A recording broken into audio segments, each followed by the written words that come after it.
कहना है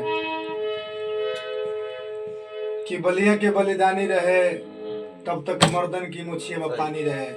भैया हमनी के वो माटी से बिलोंग करने जाए मटिया मिल जाएगी हमनी का कि बलिया के बलिदानी रहे तब तक मर्दन की मुछिया पर पानी रहे।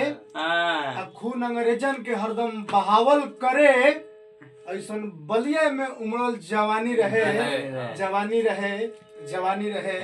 आई गीत के माध्यम से सुनावत तनी बोलिए गली गली इहाँ बाहुबली घूमेले लेके एक नालिया दू नाली घूमेले। गली गली इहाँ आज बाहुबली घूमेले लेके एक नालिया दू नाली घूमेले। इहाँ बच्चा बच्चा बाबू जय हो अरे फौलादी हो यहाँ बच्चा बच्चा बाबू फौलादी हो।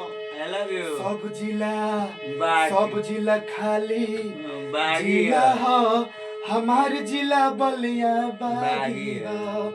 सब जिला खाली जिला हो हमार जिला बलिया बागी हो।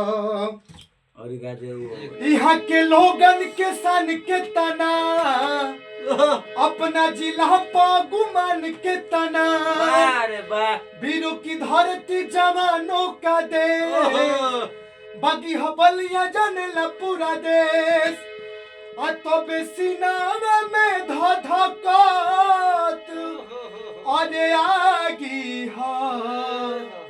सब जिला खाली जिला हो हमार जिला बलिया बागी हो।